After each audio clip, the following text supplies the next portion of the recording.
देश के तमाम शहरों में प्रदूषण का स्तर निरंतर रूप से बढ़ रहा है और ये सुरसा की तरह विकराल होता जा रहा है। प्रदूषण की बढ़ती हुई स्थितियां तमाम चिंताओं का कारण होती है। ये न केवल जो लाइफ स्टाइल को प्रभावित करती, साथ में अनेक प्रकार की स्वास्थ्य चिंताओं का भी कारण बनती है। एयर क्वालिटी में परिवर्तन होने के कारण मानव के जीवन पर बहुत बड़ा प्रभाव पड़ता है और इसी के संदर्भ में सेंट्रल पॉल्यूशन कंट्रोल बोर्ड ने 22 नवंबर 2023 को जारी रिपोर्ट के अनुसार देश के 244 शहरों में से मात्र 35 शहरों की हवा बेहतर बताई, जबकि 34 शहरों की हवा संतोषप्रद बताई। एयर की गुणवत्ता और वायु में प्रदूषण की मात्रा को मापती है और ये इंडेक्स लेवल पे 0 से 50, 50 से 100 इस प्रकार इसका इंडेक्स होता है, उसके अकॉर्डिंग ये मेजरमेंट करती है।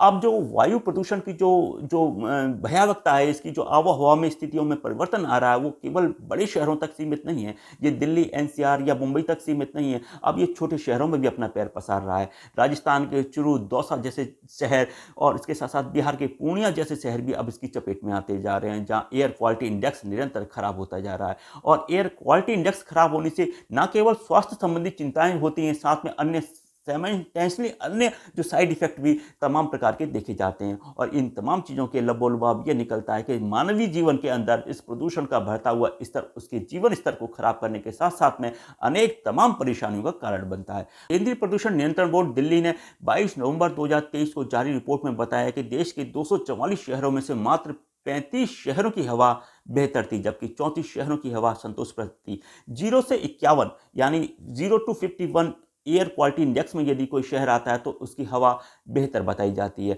और 51 से 100 के बीच में आता है तो ये संतोषप्रद वाली कंडीशंस के अंदर आती है। 100 से 200 के मध्य एयर क्वालिटी इंडेक्स होता है तो यह मध्यम स्तर में आता है, और 200 से 300 के बीच में आता है तो स्थितियां खराब बताई जाती है। 300 से लेकर 400 तक की जो एयर क्वालिटी इंडेक्स होता है वहां पर बेहद खराब स्थितियां होती हैं और ये काफी स्वास्थ्य संबंधित चिंताओं का कारण बन जाती है। लगातार बढ़ते हुए औद्योगिकरण, पेड़ों की नियमित रूप से होती हुई लगातार कटाई और साथ ही वाहनों की बढ़ती हुई संख्या क्लाइमेट चेंज का बड़ा कारण बन रही है। क्लाइमेट चेंज के कारण एयर क्वालिटी इंडेक्स खराब हो रहा है, जिसके कारण तमाम समस्याएं उत्पन्न हो रही हैं। क्लाइमेट चेंज होने के साथ साथ में जो पॉल्यूशन के अंदर जो जो एक मौसम में जो बदलाव आ रहा है, जो जो क्लाइमेट एक फैक्टर होता है, उसके कारण भी तमाम समस्याएं और चिंताएं उत्पन्न हो रही हैं। अब जरूरत है जागरूकता की, जरूरत है पर्यावरण के साथ सहयोग करने की, और जरूरत है जीवन को बचाने की। तो मिलते हैं एक नई वीडियो में, नई विषय, नई जानकारी के साथ, नई खबर के साथ में। शेयर, सब्सक्राइब कीजिएगा। शुक्रिया, शुभकामनाएं।